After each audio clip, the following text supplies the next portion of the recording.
Hello, everybody. Good evening, and welcome to Inner Space Wembley. Today's theme. Anyone knows the topic for today? No, that's fine. Today's topic is "Say While You Speak." Very interesting topic. And for that, we have a Maria with us. She's here all the way from Spain. She teaching and studying meditation over 30 years, and she's a part of BK Brahma Kumaris in Spain, member of the coordination team. So welcome, Maria. Thank you.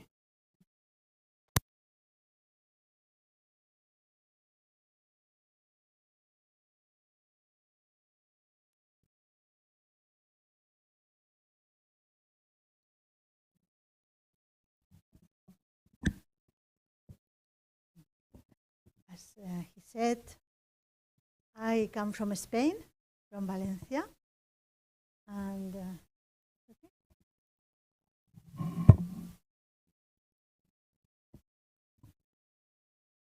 Thank you. And my very warm welcome to the ones that are here in person and also to the ones that are online. I think there is a big group online, and here there is a beautiful hall here in Wembley. So I am very, very grateful for the invitation to the team that is running this center, the inner space here in Wembley. And I thought it's her responsibility to speak about this theme because I have to say something meaningful. Is I'm saying while you talk. So, what will happen if I would talk a lot, very fast, or in a very confusing way, or without clarity, but especially in a very fast and not ordered way? What will happen then? What do you think that will happen? I am talking too much and sorry? Confusion, yeah. I will create confusion in you, huh? What else? Exactly. People stop listening, disconnect. So this is the more normal, the probable reaction of people when you are not understanding what someone is talking about. So why do you think that people normally talk too much? Nervous? Yeah. What else? Exactly. They want to escape silence. Yeah. There is a very tight connection between thinking and speaking. If you think too much, then you speak too much, and without meaning. So you think very fast, and you speak very fast. There is normally a connection. What else? Why people talk and talk and talk without control? They are living hard life, yeah. It's a kind of a relief. They try to relieve something through talking. What else? Any other idea?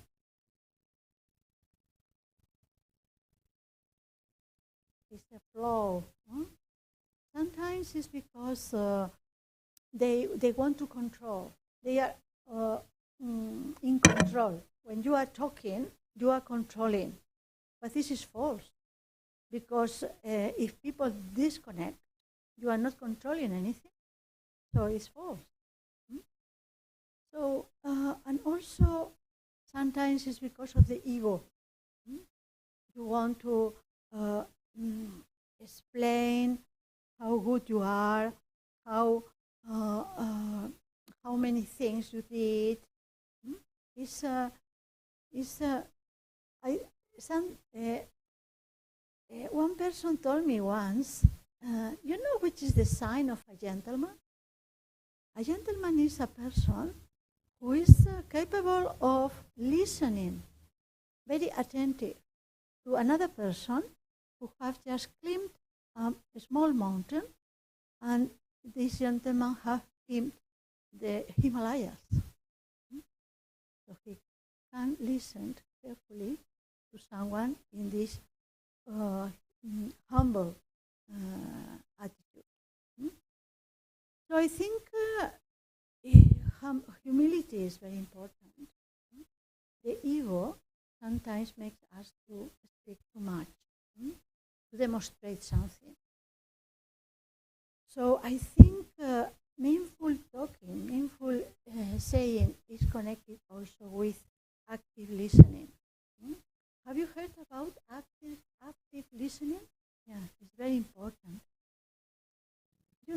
You know that active listening has some rules. One rule of active listening is to be present. You have to be there, not to be thinking in other things, in other situations, in my worries, my problems. No, to be there, totally concentrated in this conversation. Because for having a conversation, this is the art of communication. For having a meaningful conversation, you need to be a good listener. Not only to talk something that is meaningful, but also know how to listen actively. And then you have to be present. You have to have an open mind, without criticism, without interruption. You know, I am a professor at the university in Valencia, and I like to do exercises of active listening with the students. And we have one exercise that is called brainstorming. Maybe you have heard about it. Brainstorming is a technique that is very useful for starting any project, starting any work in the team, and is very useful for creating new ideas, for having a pool of new ideas, creative ideas. But one of the rules in brainstorming is that you cannot interrupt anybody. You must be open to all the ideas of others, even crazy ideas. If someone says something that you think is crazy, you are not allowed to laugh or to interrupt or to criticize. So don't interrupt, don't criticize, don't cut any idea. So everything is allowed, you know. And then the atmosphere in the team is that created is an open atmosphere. So be open to new ideas, and also you see, if you are with someone and someone is talking to you, and then you start thinking, oh, that person doesn't know what I'm talking about, or look, the jumper, oh, the color of the jumper, so ugly, or I mean, some criticism is in your mind. Do you think that you can listen what that person is trying to communicate? No, you are closing the communication in that moment. So don't interrupt, don't criticize, even mentally. So be as much silent as you can mentally. And this is directing us to the key point for me, is that for being a good listener, not only you have to use this technique, but also it's very important to work on our thoughts. And is to clean our feelings. Clean my heart and calm my mind. This is the only way. Otherwise, maybe, you can use different techniques, and you can find in internet many techniques, many methods for being a listener. But if you don't calm your mind and you don't clean your heart, it's impossible to be a good listener. You have to be very humble and remove your ego as well. Because otherwise, if someone says something, you want to say something as well. So it's interrupt. This is not communication. So being a good listener helps you to say with meaning. Because with listening attentively, you are learning, you are open to learn, and you are receiving what is given to you. So you are open to this learning, and then you can speak in a more meaningful way. And the key question is how to calm my mind, how to make my mind more silent, how to heal my emotions for being able to talk. Because sometimes it's not a question of talking too much. I don't know if you have this experience, but when you are very emotional, you cannot talk well. Do you have this experience? That is as if your throat gets closed.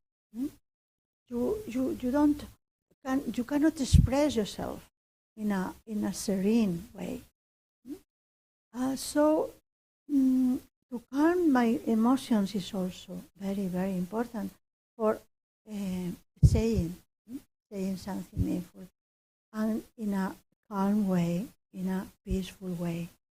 So which is the way of calming my mind and clean my heart? I think this is the key point. I know that all of you are meditators. Maybe, no? All of you practice meditation? Do all of you? Up and down? Not every day. Not every day. So, but my first experience, my first advice, but I don't want to give advice in this sense, but something based on my experience is that it's very important to be constant. In my experience, if I am not constant, I cannot get results. Why? Because it's a physical exercise. If I want to be fit, it's not enough of doing something once a month or once a week. I need to do it every day. Otherwise, I lose what I gain. In the meditation, it's the same. If I want my mind to be calm, I have to be constant. That means that every day I have to spend some time in the morning, in the evening, before going to sleep, when I get up, even during the day, just to stop for 2 minutes, 5 minutes, while I am doing something. I am teaching at the university, and most of the time I am in front of the computer. But it's very easy. I mean, if I am in front of the computer, then I don't know if we shall stop for a moment. No? If I am in front of the computer, I can just stop for 2 minutes. Doing what? Just going back. Going back, this is called, as you know, introversion. Because the worst enemy for what we are talking about is the extroversion. Extroversion is a trend in this society. When I mean extroversion, what I am saying is that we are a bit, we have addiction to action, to buy, to speak, to do things in general. Even if I don't need to do anything, then I feel empty. Have you had this experience? That you think, okay, this today, I don't need to do anything. I am free. I am in vacation. And then you say, oh, what am I doing now? Let's go to shop. Let's go to see a friend. Let's go to watch a film. Because you feel empty and guilty. Because, guilty as well, yeah? This is very clever. Yeah, because it is as if you are not following your duty. It's like your duty is doing things. This is very rooted in our culture. So, and this is extroversion, because we are not driving by our inner forces. We are driving by the external forces. We are driving by the external attractions, desires, because the society make you to desire many things. And nowadays it's even worse, because the desires and the world is not outside of our home, it's in our home. We just have to do what? Open the telephone and the computer and enter in the world of internet. And there is everything. So there is an addiction to internet. Even very mature people are addicted to internet. This is a way of escaping, in some way, of our inner world, because if I don't go to my inner world, I won't know myself. And then I won't know my inner aims, my purpose in life, my motivations, my strengths, the beauty that I have inside. Because I will be all the time in an extroverted consciousness. You know what I mean? So my world will be superficial. So I will be a kind of automatic person. So it's very important to go inside, to give me the time for knowing myself better, to know my strengths, and to connect with my inner qualities. You know that we have 5 inner qualities and many spiritual powers inside. Maybe you have, I don't know if you have done the meditation course or not, but you know that everybody, not one person, no a few persons, no, everybody has these qualities inside. Which are the qualities, you know? Do you remember?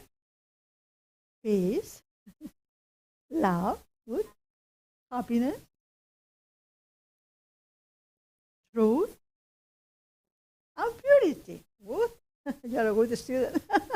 You remember all.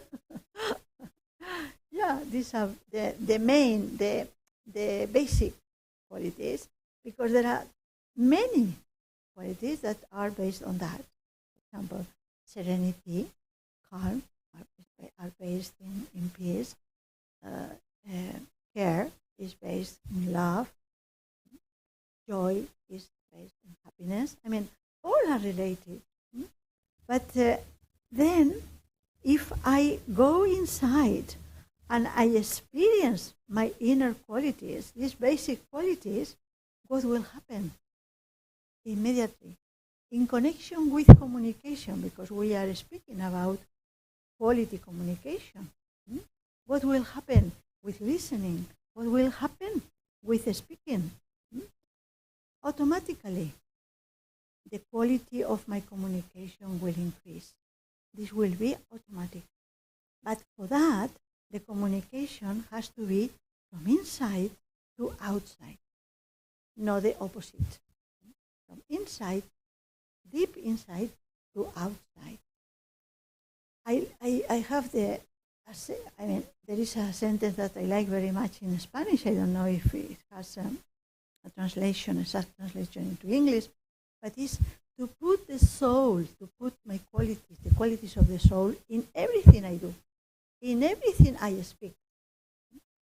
If I'm trying to put my inner qualities in all the words I speak, what will happen? Peaceful words, loveful, joyful, truth. I will be honest, transparent. It will be wonderful, But it's when I go inside and I experience those qualities, then I can I can have these full qualities in what I speak. And then my speech will be meaningful. And also, there is another question, that is, communication is not only listening and speaking, it's more than that. Have you heard about the language of eyes? The language of eyes. Through my eyes, I can transmit a lot. I can communicate a lot. For example, you are communicating. You haven't said just a few words, nearly nothing, but you are communicating appreciation with your eyes. I mean, if I look at the eyes, I can catch what they are thinking. I can catch appreciation. I can catch the joy or love or whatever. And also, if they are bored. Sometimes people pretend to be attentive and they are not attentive. For example, have you seen someone that is nodding? Yeah, good. But you know that they are not listening. They are hearing but not listening. But they pretend that they listen attentively. No? So, but you can catch this in the eyes. So the eyes are very important, the language of the eyes. And the eyes transmit also a vibration. You know that we have, in some meditations, you probably have been in meditations in which there is a yogi we call giving drishti. Drishti is giving, looking at people, but in a position that is not looking at the physical things, but in a spiritual position. That means they are concentrated in the self, in the spiritual side, and also connected with the Supreme. So, and this creates really a very, very powerful atmosphere. I will tell you an experience. I started meditating now 30 years ago in Birmingham. I took the course there in Birmingham, and right after taking the course of meditation, I didn't know how meditate. I didn't know. But I was invited to a meditation of a big gathering, and Okay, I went there. It was third Sunday. Third Sunday we have a meditation in all the centers in the world, in all the centers of Brahma Kumaris, a meditation for peace, for sending good wishes of peace to the world every 3 Sunday. And I was invited to the meditation, and I was sit there. It was a whole gathering. I mean, a very crowded hall. And there was one lady sitting in the front of the gathering. It was a yogi. But, I didn't know how to meditate. And I was looking at the physical appearance of that person.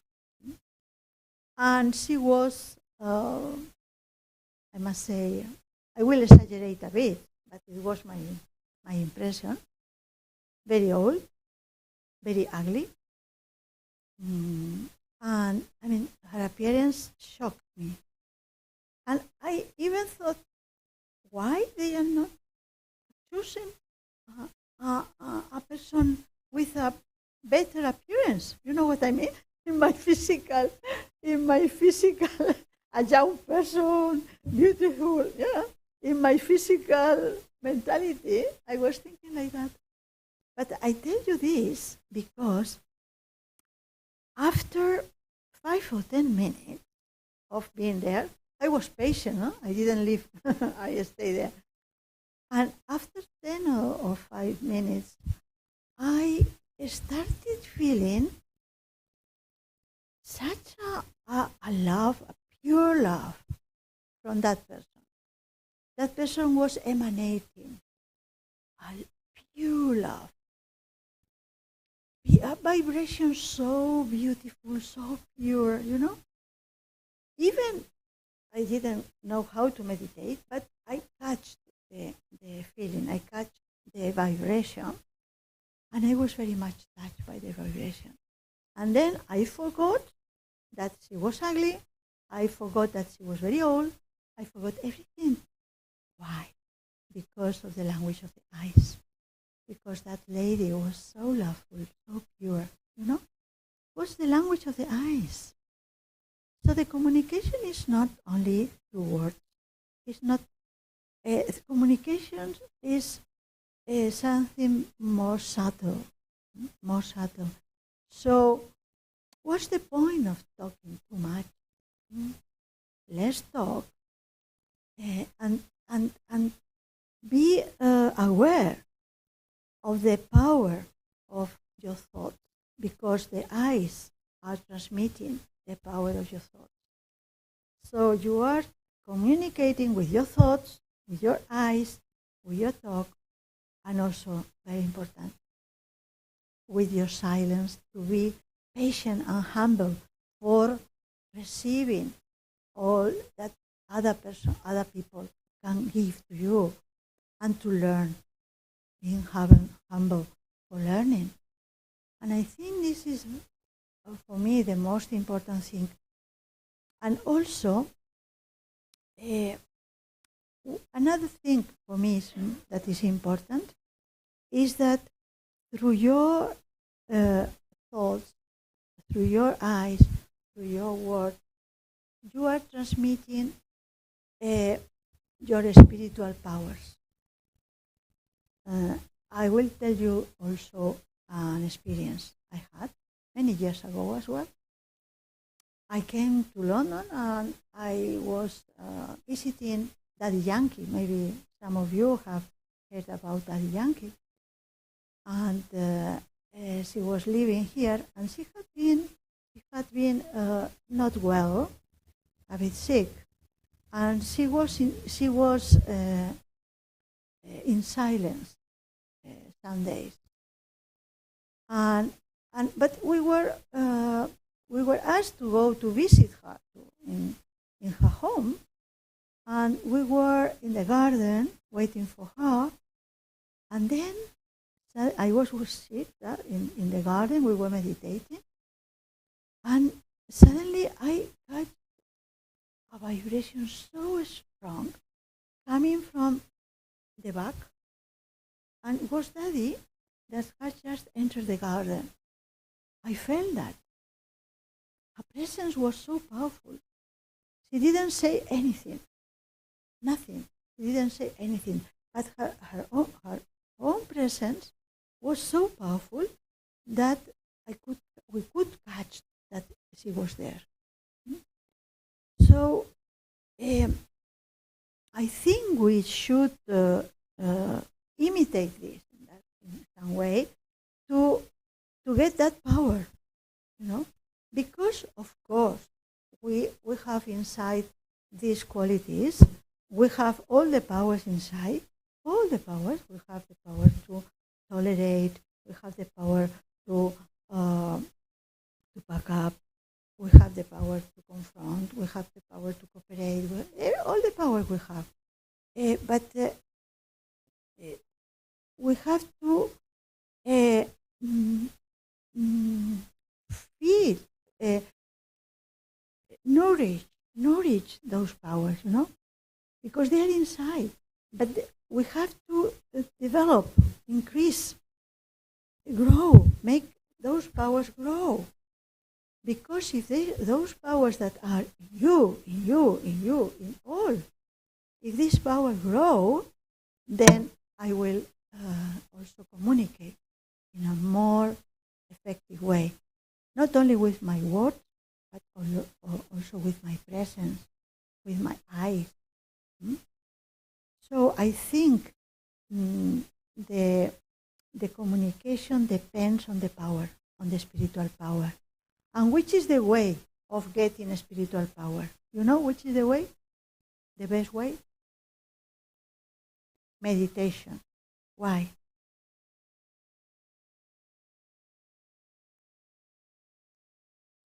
You are in silence, you connect with yourself, and also you connect with the source of power. It's like the big battery. You are recharging your battery with the big battery, the big power. And then in this connection, you are gaining light. It's as if when you start meditation, you are not so light as when you finish the meditation. When you finish the meditation, if the meditation is okay, if you have been concentrated and you have done well, when you finish the meditation, you have more spiritual power. You have more light. Here in English there is a word that I like very much, that is double light. You know what double light means? Because light means two things. Light means light, the light of a spirit in this way, in this sense, but also lighter. I mean, you are lighter, you are without weight, no weight. So in the meditation, you remove or relieve the weight that you have in the soul, that you have in the self. So you are lighter. And in the meditation, you are lighter in the sense of light. So, but for that, you have to connect with the big light to remove all, or at least a bit of the darkness that is inside you. So, if the meditation is okay, if you have done the right meditation, you must feel lighter in these two senses. In the sense of less heavy, and because the worries and all the thoughts that you have. And also you have cleaned a bit your heart in the sense of feelings and things like that. But don't worry, I mean, sometimes along the meditation, sometimes happen that we go backward a bit. Have you experienced that? We go, sometimes we say, no, but when I meditate, I don't feel well. Oh, suddenly some worries come again and again, And it seems that I am not going, I am going back in some way. Have you experienced that? And which is the answer to this? No, sorry?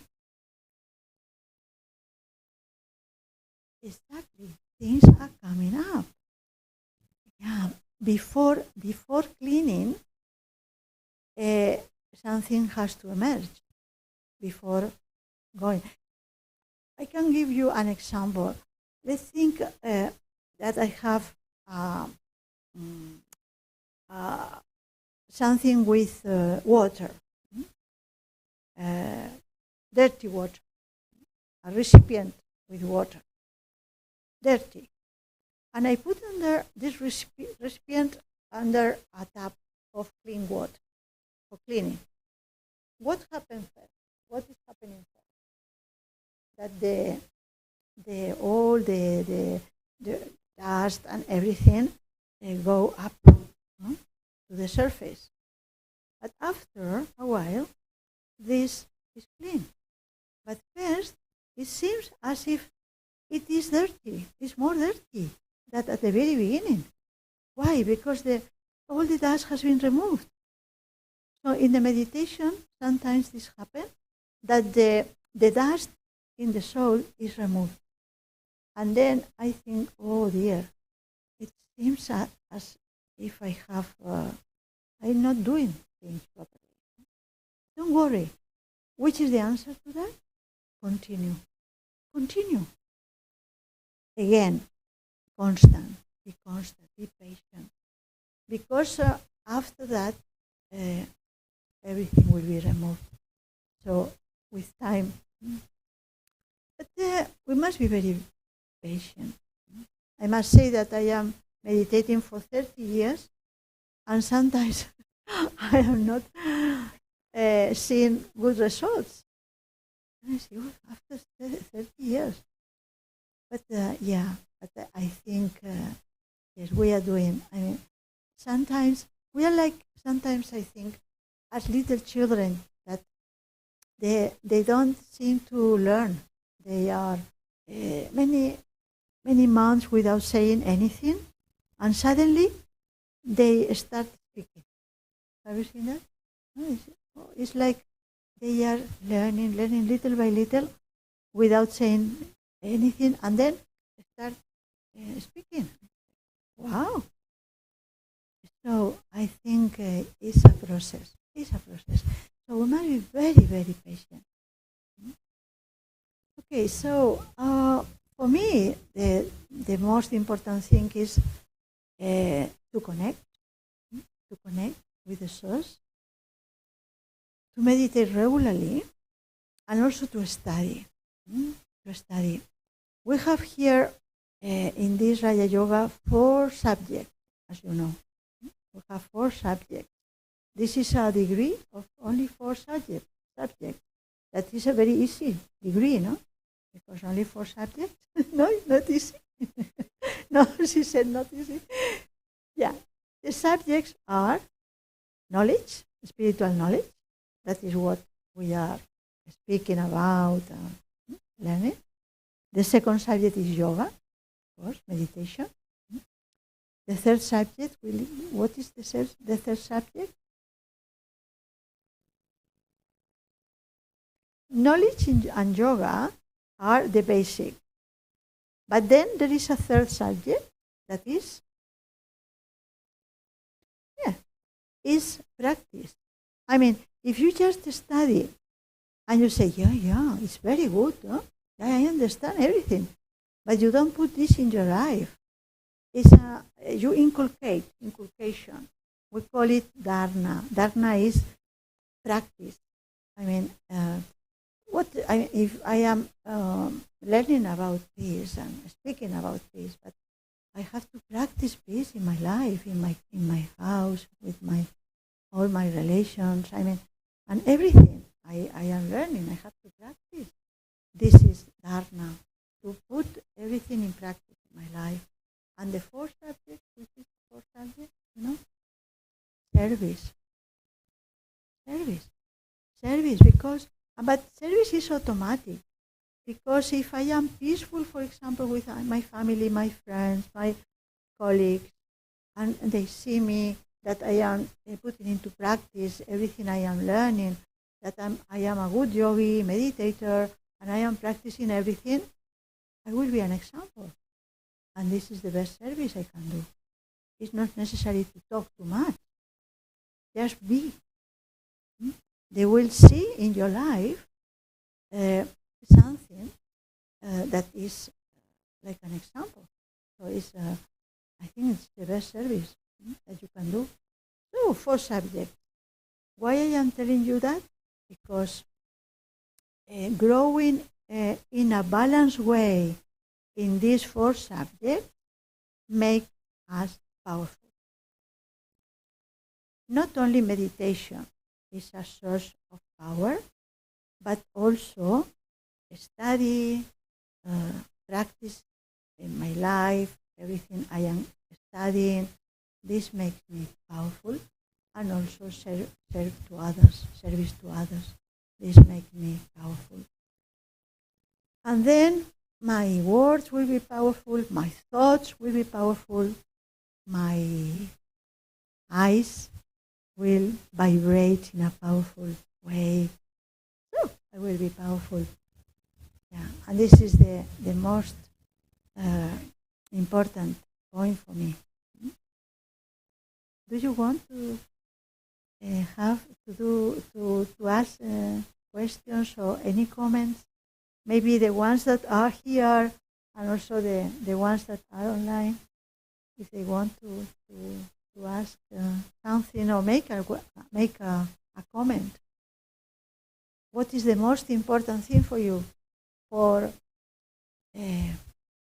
speak in a meaningful way?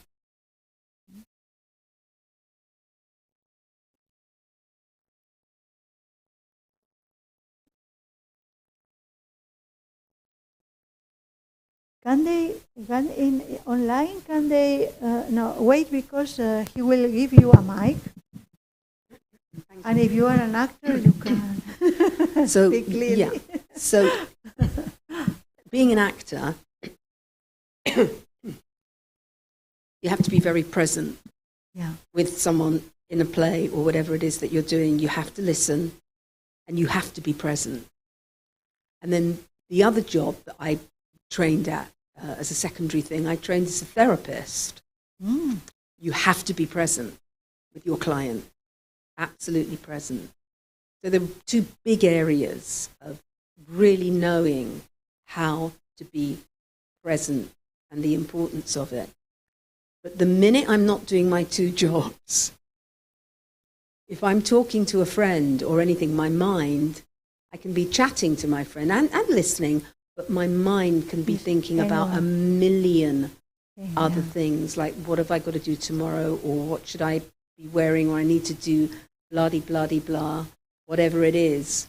So I have these jobs where I'm completely and utterly present, and yet I cannot seem to always bring that into my personal life. My question is, if you know how to do it, why you don't do it in your everyday life? You know what I mean? Because you know how to do it. Why you are not doing it in your day-to-day life? Well, I think it's because I have no choice when I'm working. I have to. If I don't listen, then I can't.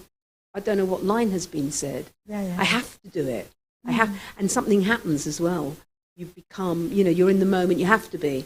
But I think that the monkey mind, when it doesn't have to do something, it feels very untrained, and it's much more difficult to control it because I don't have to. I'm chatting to a friend and I am listening, but it's still all over the place. And I'd love to stop that and to be able to be as present, completely concentrated with no other thoughts in my mind when I'm talking to someone when it hasn't got to do with my 2 jobs. I can understand what I am trying to give a response as well, no? As you were speaking. Yeah, I think the mind is very, very naughty. And if we oblige the mind to do something, it's obedient sometimes.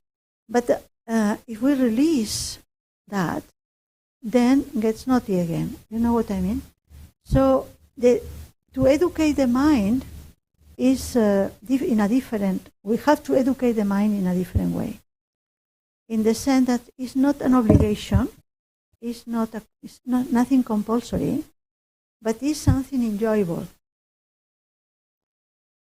I mean, for example, in meditation, it's good to enjoy meditation, not to do the meditation as something compulsory.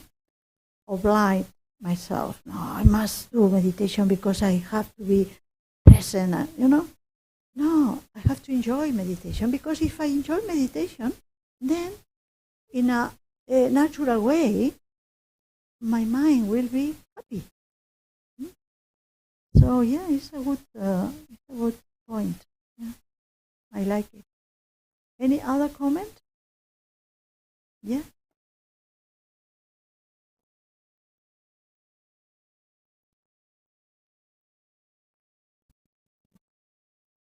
You just said something that reminded me of something.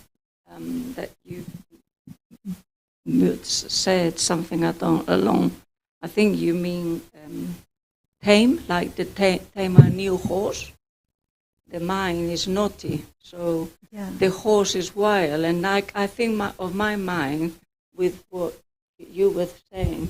You train your mind in certain areas. But then you were saying you could actually train it in other ways when we are not working, for example. Exactly. That really makes an awful lot of sense because it does something to me. Exactly. And it's going to make a big difference. Exactly, yeah. From now on. Yeah. Is to train the mind in a joyful way and in a natural way. I mean, my mind has to be silent in a natural way, not in a compulsory way. No? I had this experience with the meditation because at the very beginning, when I started meditation, my mind was like a horse, no? Like a wild horse, as you said. So, but don't despair that you will get it, you will do it, no problem. I mean, with patience, you will achieve that. I mean, and after, I think it was at least 1 year or more, one day I was waiting for the bus, and in a natural way, suddenly my mind was happy, was dancing in happiness for first time. Because during many months I had been training my mind in having this peaceful and happy state. No? But it was something that I had to do on purpose, but was not natural. But this day, I was just waiting for the bus, and I had such a happiness inside that I thought, from where is this happiness coming? Because I was not having thoughts on purpose. You know what I mean? It was just a state of bliss. And I thought, wow, this is it.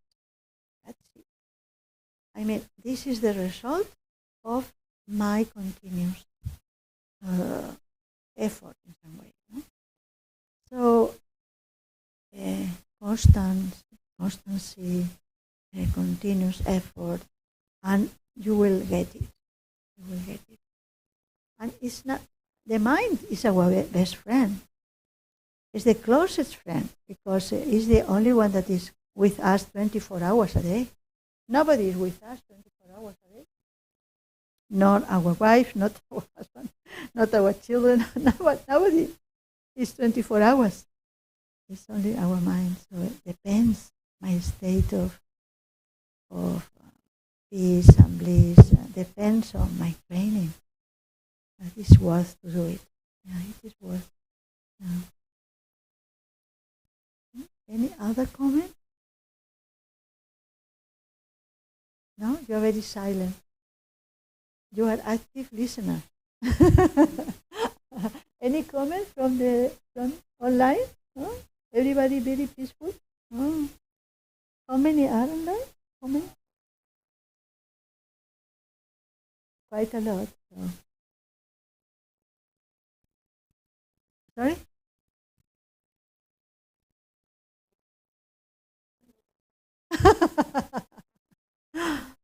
Okay, so I see that everybody is listening in an active context. Very good. I am very happy of being with you. Yes, yes.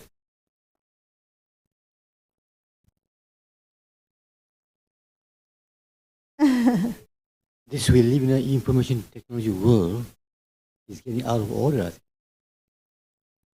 I cannot hear properly, or maybe your accent I cannot understand very well. Now information technology.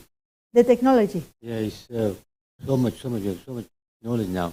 The technology, the technology is a good help because thanks to the technology we are connecting with so many people, but it's also an enemy because we are addicted to the telephone, to the internet, and this the biggest danger is that we are so focused on that we forget to look inside. You know what I mean? I mean, because it's another way of being extroverted. I mean, introversion is the main thing. So if we are the whole day looking at the telephone, the WhatsApp, the internet, looking for so many things, then we don't look inside. You know, how much time do I spend looking inside, just in silence, listening to myself? This is a title, a theme for another talk. But one thing is listening to others, because we have been talking about active listening, the rules of active listening. But listening to myself, very important. Listening to myself actively. Be present, listening to myself. Which are the messages I am giving to myself? Have you observed the messages that you are giving to yourself? Do you know the messages? We are the whole day giving messages to ourselves. I will tell you one that I used to, now it's not so much because I have changed a bit that, but one message that I used to give to myself very often is I have to do that. I have to do, and now I have to go. I have to do that. I have to, this duty, responsibility, this duty, I have. And this is like a hammer in my mind, hitting my mind all the whole day. I have to. But there is another message, I don't have this message so much, but many people have, is I can't do it. I can't. I won't be able to do it. I won't be able to do this. Oh yes, this is interesting, but I cannot do it. Oh, it's very difficult for me. No, I can't do it. This is a sign of what? Lack of self-respect. Lack of self-esteem, lack of self-respect. This is very... So to listen to the messages I am giving to myself the whole day is very good for knowing myself. Because my inner conversation reveals my inner world. So do you want,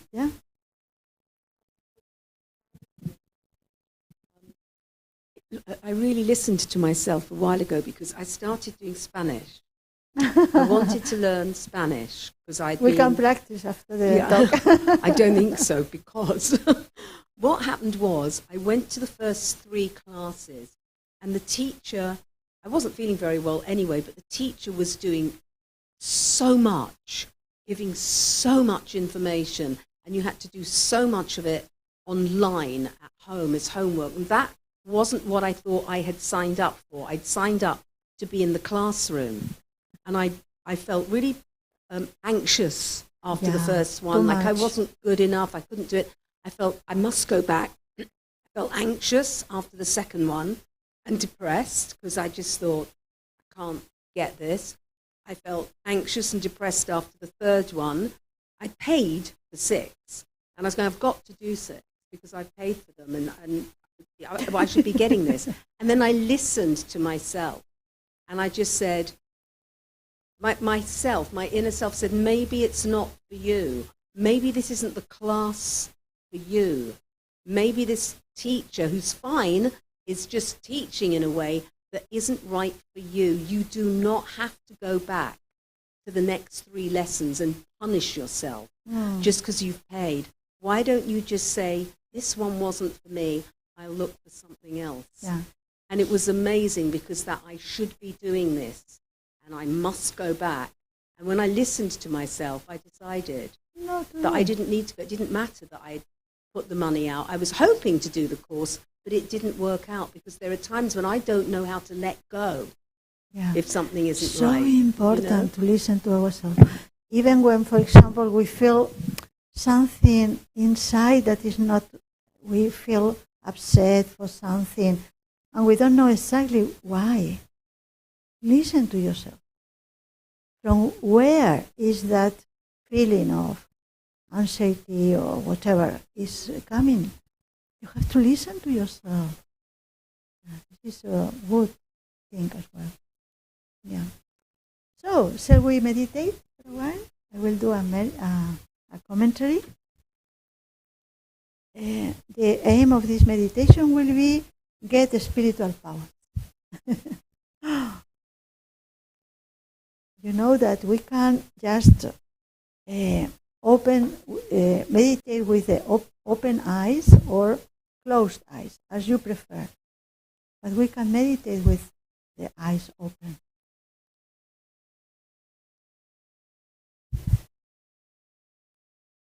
I observe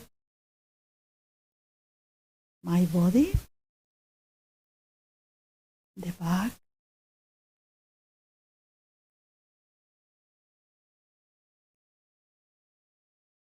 the arms.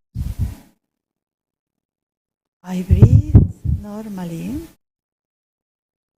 deeply.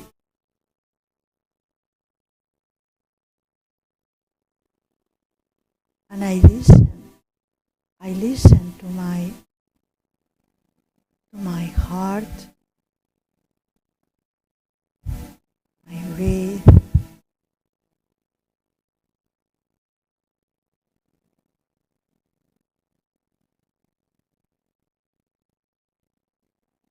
And my mind is calming down. Slowly.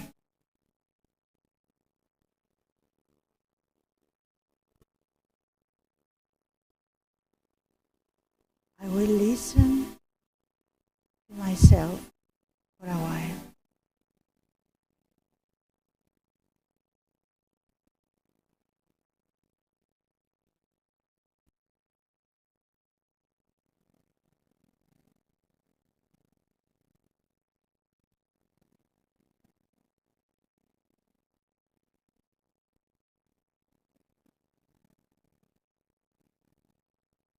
I will look for something valuable inside myself.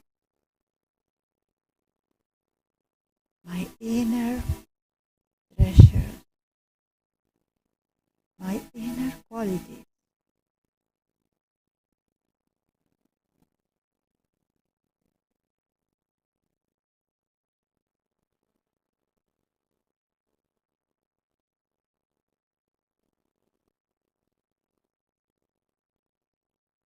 I will look for the peace in myself,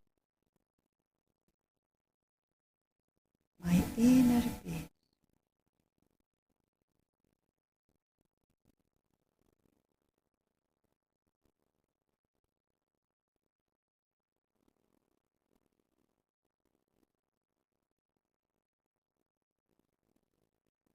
My nature is peace.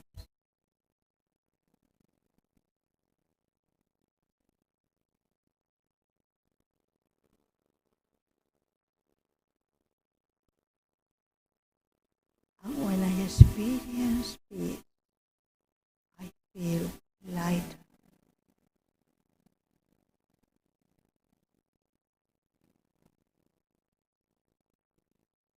All my burden is gone. I feel very light.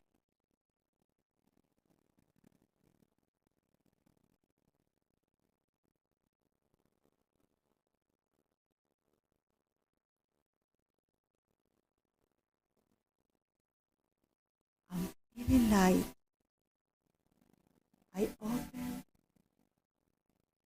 the windows of my soul to feel myself with eternal light.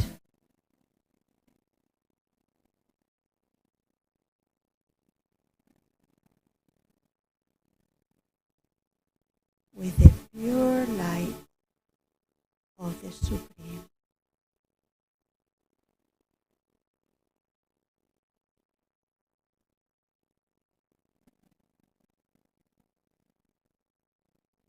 Trust.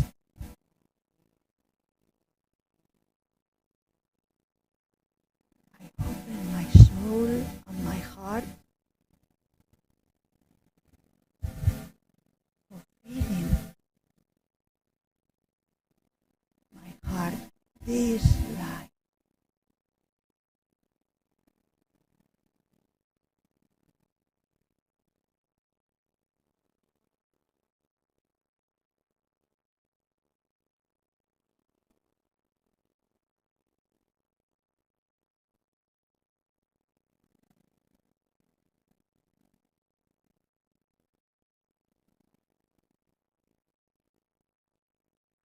Feels so peaceful, so light,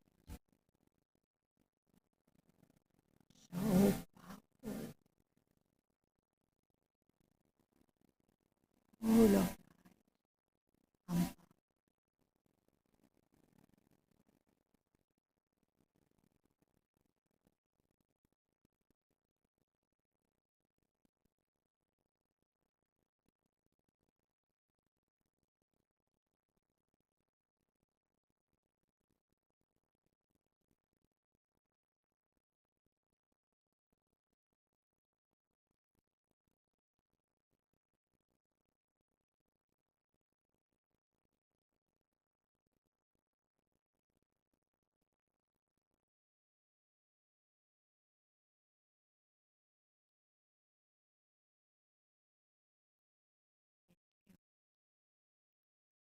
Conscious.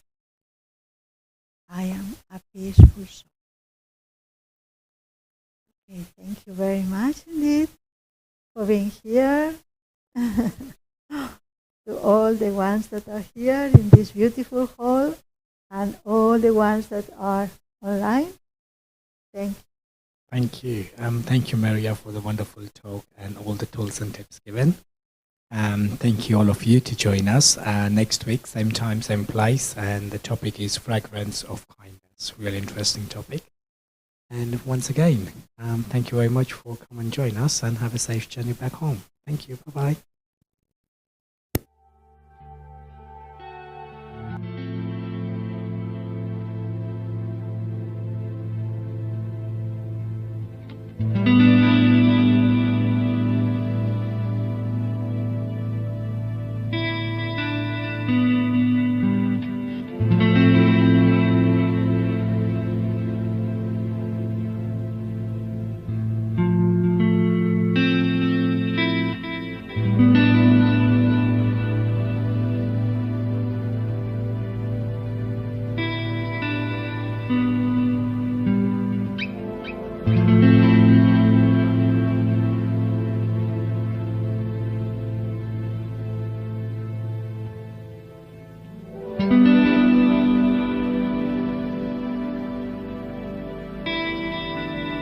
you.